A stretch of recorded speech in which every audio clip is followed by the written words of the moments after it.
So, as you see from the abstract, there are two parts to my presentation. Firstly, a paper that I should get through in 40 minutes, and secondly, and more importantly, a video that will last 20 minutes. The video is less polished than the paper because of technical problems that always come up. But what it makes, what it loses in polish, it makes up for in freshness, because I finished it about 6 hours ago. But good to have its debut, rough as it is, in this beautiful sepulchre. But ultimately, I think the video, once it's done properly, will be the more important contribution to the topic of soul and nature. That cloud there, that mountain, what is real about those? Try taking away the phantasm and the entire human contribution, you sober realist. Yes, if only you could do that. If you could forget your heritage, your past and training, your entire humanity and animality. For us, there is no reality, nor for you either, you sober ones.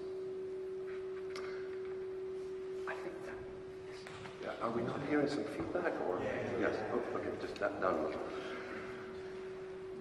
Nietzsche is saying to the realists, then, that it's impossible to extract from our current awareness the sedimentations accumulated over millennia of previous animal as well as cultural experience.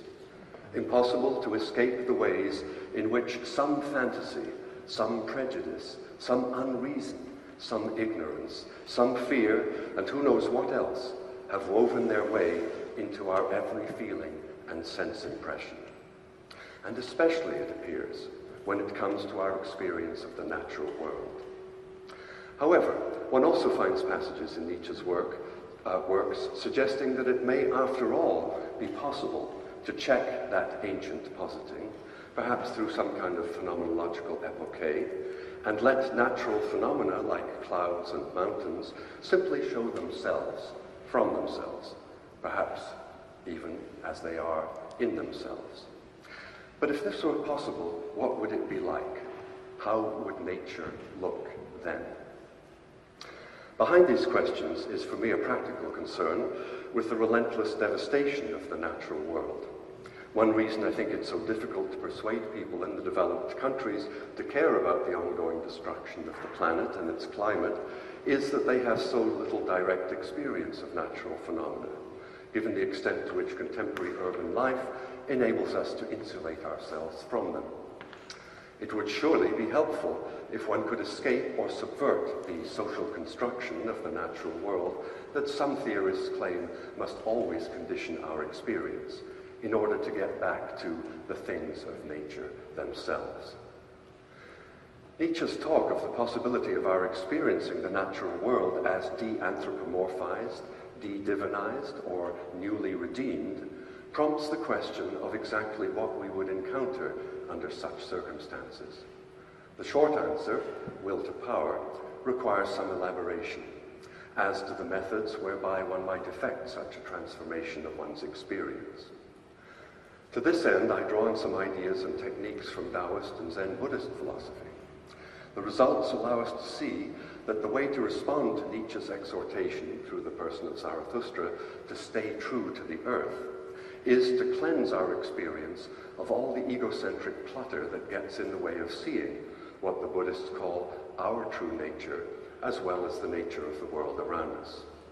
One does this by getting rid of consciousness, which Nietzsche calls not only superficial, but alternately superfluous, and the language associated, to do away with consciousness, and the language associated with and supportive of such consciousness. This undertaking does not preclude, but rather prompts a shift to a different kind of language that encourages behavior that conduces to more fulfilling lives, and perhaps even to saving the planet. So, very modest aims this morning. As a way of showing the power of collective constructions of the natural world, Nietzsche emphasizes in Human All Too Human the vast difference between ancient and modern forms of this process. He discusses the relations of the first humans to nature in connection with the origin of the religious cult. Quote, "The whole of nature is for those early religionists a sum of activities of conscious and volitional beings, an enormous complex of arbitrariness. This complex for Nietzsche lacks any kind of natural causality, but is rather infused with unpredictable wills, magical forces, demons and gods, and inspirited things, all of which might be cajoled or compelled through affection, or if that doesn't work, through sorcery. A life in which," quoting again, "things, nature, tools, possessions of any kind, were animate and ensouled, capable of injuring and evading human purposes, gave rise to an extraordinary feeling of impotence on the part of human agents. Such a lack of power eventually engendered desire for the opposite, for a feeling of power. And this was later granted when Western science formulated laws of nature which enabled people to exercise unprecedented power over the natural world with a vengeance by means of increasingly sophisticated technologies. Modern humans, for Nietzsche, tend to be impressed, by contrast, by the uniformity of the laws of nature, understood as utterly impersonal and completely devoid of irrational spirits. He suggests that this uniformity derives from a change in the notion of the subject, which is now richer and more polyphonic than before, such that the uniformity comes to some extent from a projection of human desires. Although most early societies practiced various kinds of ritual ceremonies and magic in order to ensure success in the hunt or for agriculture, it was also clearly advantageous for our ancestors, especially when they were hunters and gatherers, to gain an accurate understanding of natural processes.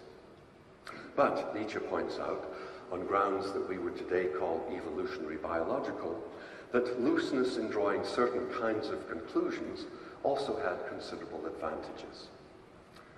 Quoting from The Joyful Science, "Whoever, for example, didn't know how to find the similar often enough in the context of food or dangerous animals, whoever subsumed too slowly or too carefully, would have a smaller probability of surviving than one who immediately assumed sameness in the case of mere similarities." So these reddish berries, for example, may not be quite the same color as those which my gathering companion so greedily devoured yesterday, just an hour before the stomach convulsion set in, which killed him with gruesome rapidity. But they're similar enough in appearance for me to think twice about eating them. And that slight rustling sound isn't quite the same as the sound I heard the day before, just seconds before the saber-toothed tiger leapt upon my hunting companion and devoured him. But it sounds close enough for me to look for the nearest tree to climb to a height beyond the range of a tiger's upward leap. In order then for certain kinds of practical reasoning to take hold, it was necessary, Nietzsche continues, for a long time not to see or feel what is changing about things. Beings that didn't see precisely had an advantage over those who saw everything in flux. In and for itself, every high level of carefulness in drawing conclusions, every tendency towards skepticism in this regard, posed a great danger for life.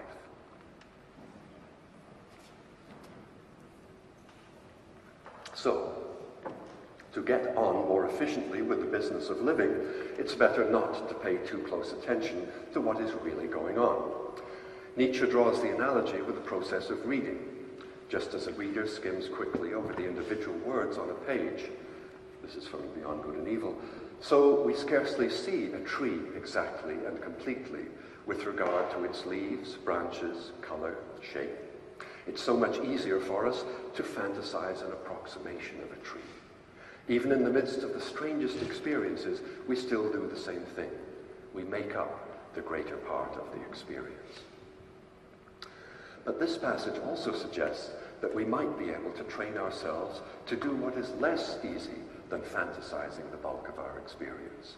Namely, to see through, as it were, the persistent web of concepts and categories and linguistic labels to what is simply there. Given the survival value that attaches to the tendency to fantasize approximations of things, the strategy would be to suspend this feature of what phenomenologists call the natural attitude, thereby effecting a switch from what one might call a life perspective to a death perspective. In an aphorism titled Midday in The Wanderer and His Shadow, Nietzsche writes of how a strange longing for repose can overwhelm the soul of one who has reached the noontide of life. Quoting from that passage, "Upon a meadow hidden among the woods, he sees the great god Pan asleep. All the things of nature have fallen asleep with him, an expression of eternity on their faces. He wants nothing, he frets about nothing. His heart stands still, only his eyes are alive. It is a death with open eyes. Then the man sees much that he has never seen before, and for as far as he can see, everything is spun into a net of light and, as it were, buried in it." In an unpublished note, Nietzsche calls this condition a means of procuring the advantages of one who is dead. This condition tends not to be appreciated because of what he refers to as a fundamentally false evaluation of the dead world on the part of the sentient world. That note goes on, "The dead world, eternally in motion and without erring, force against force. It is a festival to go from this world across to the dead world. Let us see through this comedy of sentient being and thereby enjoy it. Let us not think of the return to the inanimate as a regression. We become quite true thereby. We perfect ourselves. Death has to be reinterpreted. We thereby reconcile ourselves with what is actual, with the dead world." For Nietzsche, this is also a way of getting beyond the human, all too human. He writes, to think oneself away out of humanity, to unlearn desires of all kinds, and to employ the entire abundance of one's powers in looking. And yet, what often happens, I'm going to skip this, it's too slow. A few years later, in 1881, Nietzsche elaborates these ideas in a series of passages in his notebooks. He praises the will to know things as they are. For this, he writes, what is needed is practice in seeing with other eyes, practice in seeing apart from human relations, and thus seeing objectively, sachlich, to cure this enormous delusion of human beings. Shortly after this, he presents a somewhat contrasting view. The task, to see things as they are. The means, to be able to see with 100 eyes, from many persons. It was a mistake to emphasize the impersonal and to characterize seeing with the eye of one's neighbor as moral.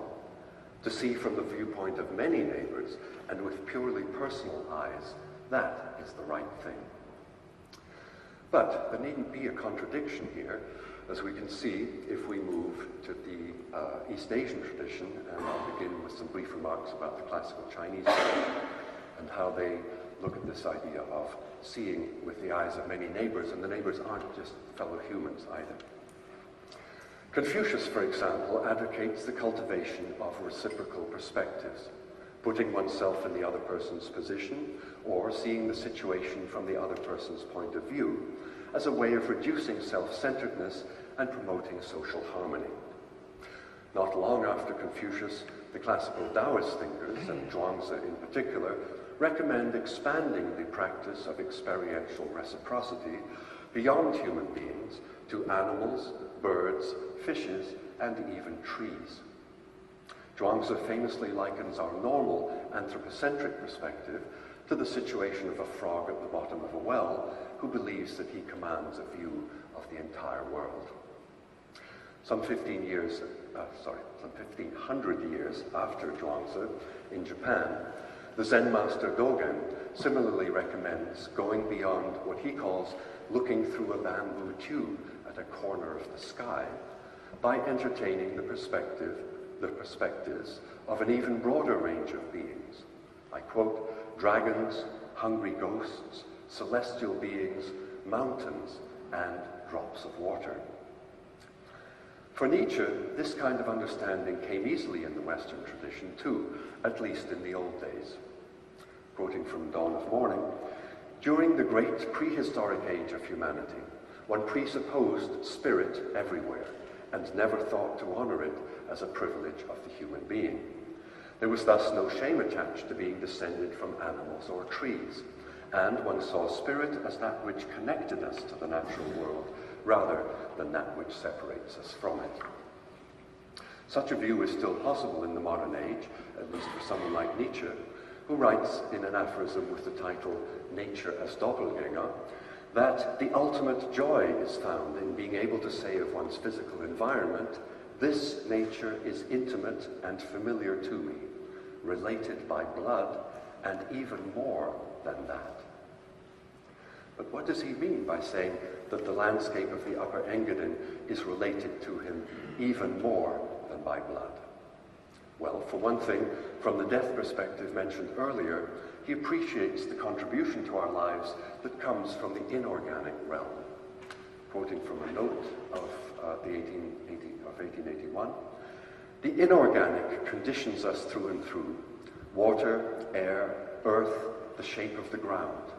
How distant and superior is our attitude towards what is dead, the anorganic. And all the while, we are 3/4 water and have anorganic minerals in us that perhaps do more for our well and ill-being than the whole of living society."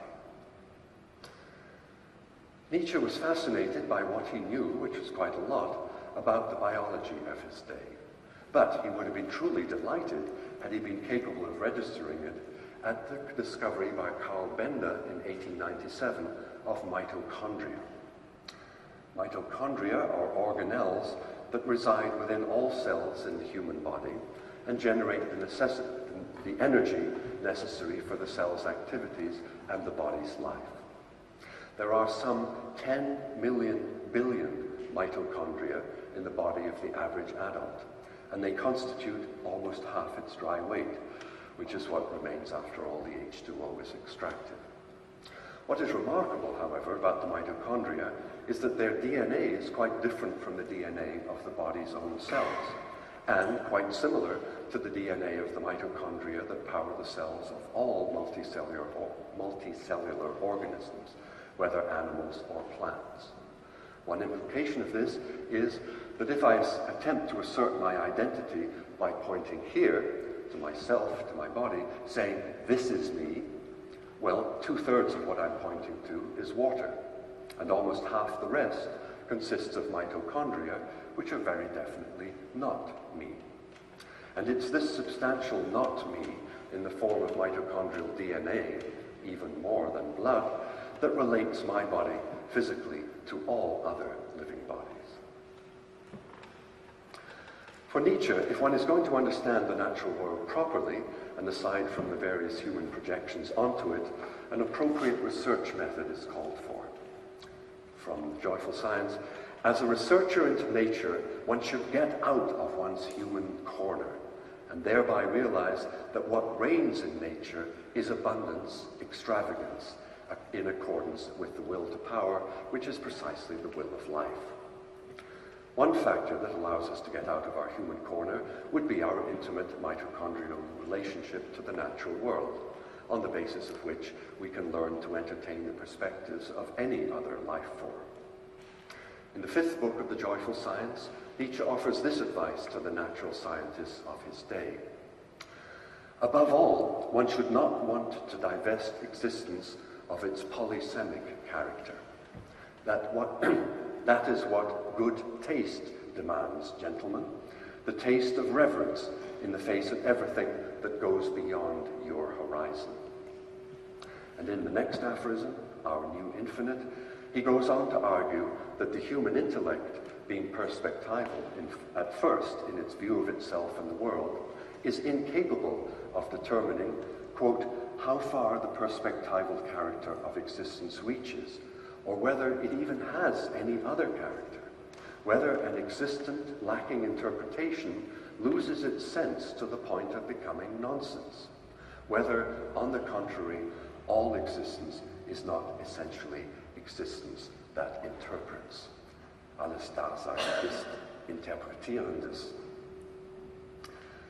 Leaving aside the question of whether something other than the intellect may be capable of determining such a thing, Nietzsche continues, but I do think that today at least we are far from the laughable immodesty of decreeing from our own little corner that it is permissible to have perspectives only from this corner. Rather, the world has become infinite for us again, insofar as we cannot dismiss the possibility that it includes within itself an infinity of interpretations. Not only multiple interpretations, then, from each human being, but also from all other living, and ultimately, as we'll see, non-living beings. You could call this panpsychism.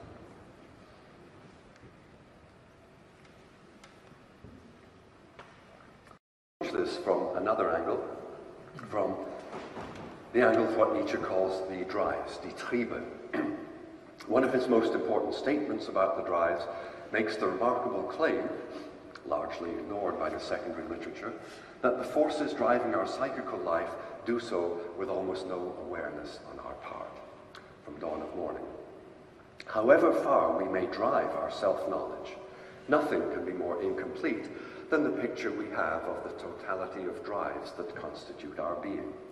We can scarcely even name the cruder ones, their number and strength, their ebb and flood, their play and counterplay, and above all, the laws of their nourishment remain quite unknown to us. Whether we are awake or dreaming, Nietzsche continues, our drives do nothing other than interpret nerve impulses and posit causes for them according to their own needs. Since the patterns of stimulation received by the body during sleep are minimal, the drives have much more freedom of interpretation in their imagining, hence the fantastic nature of the dream. They are more constrained while we are awake and active, since the patterns of neural stimulation then are much denser. But Nietzsche emphasizes that, quote, there is no essential difference between waking and dreaming, insofar as the drives continue their interpretations during the day, dreaming and fantasizing occasions for their own fulfillment.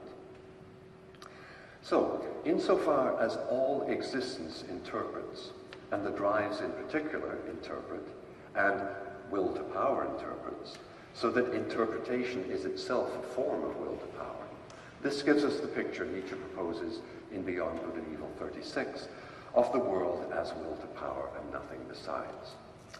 There, on the basis of the assumption that we can't get to any other reality other than the reality of our drives, he asks, is it not permitted to make the experiment and ask the question whether this given doesn't suffice for understanding, on the basis of things like itself, the so-called mechanistic or material world as well, as a kind of drive life in which organic functions are still synthetically bound up with each other as a preform of life. It surely is permitted to make that experiment, and the results will be the realization that as the drives interpretively project our waking world, what they encounter is will to power. As Nietzsche puts it, will can of course work only on will and not on matter, on nerves for example. Thus, the drives encounter will in the form of other interpreting drives, not only those of our fellow human beings, but also the drives that animate animals, plants, and all other natural phenomena.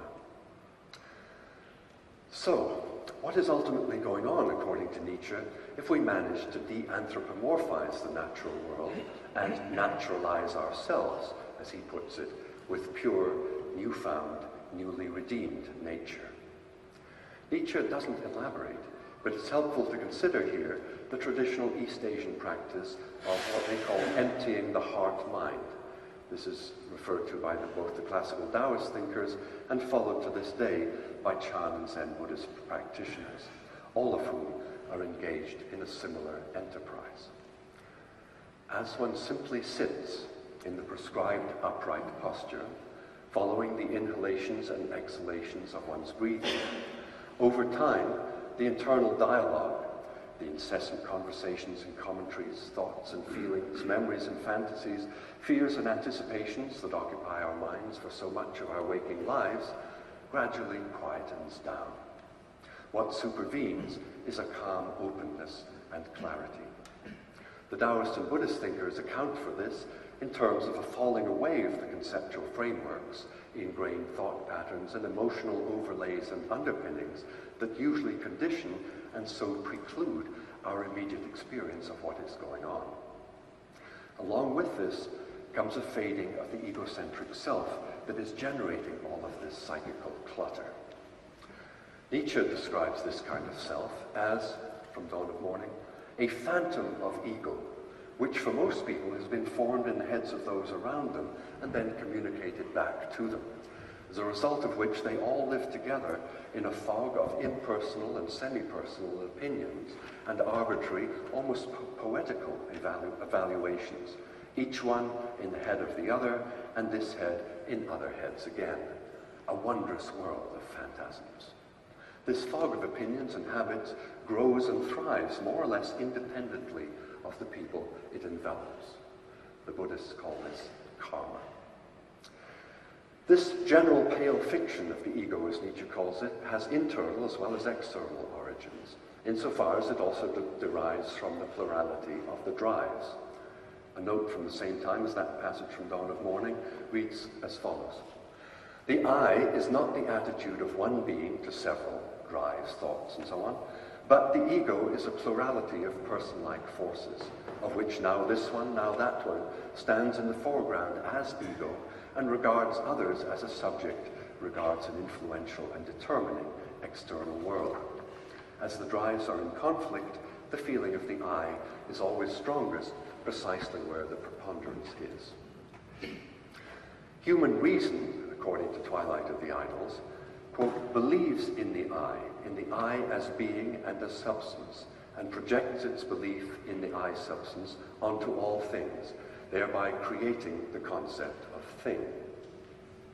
But when this belief in the I is undermined, the concept of the thing is correspondingly weakened, and what comes to the fore as substance recedes is relationships, just as the Buddhists teach. As we free ourselves from what Nietzsche calls the error of the I, we come to recognize, quote, the affinities, the Verwandtschaften and antagonisms among things, multiplicities, therefore, and their laws. This corresponds perfectly to the idea of no self, which is basic to Buddhism, and it applies equally to the I and to things and dissolves them all into a network of relationships. So the practice of meditation has one simply sit, waiting for the words to subside and the language to decline and fall away together. Not something one can do when driven by the instinct for self-preservation, but rather in some temporary disengagement from the business of making a living in society. When this is working, a field opens up that can remain through rising from the meditation cushion and returning to the opposite pole of full dynamic activity. With a diminishing of the thoughts flow and a falling silent of language comes a dying down of consciousness, which is, for Nietzsche in any case, as we saw, something that is for the most part superfluous. I'm going to quote from the passage that Larry discussed at length yesterday, but I don't think you quoted this part. The human being, like every living being, is thinking constantly, but without knowing it. The thinking that becomes conscious is only the smallest part, the most superficial and the worst part.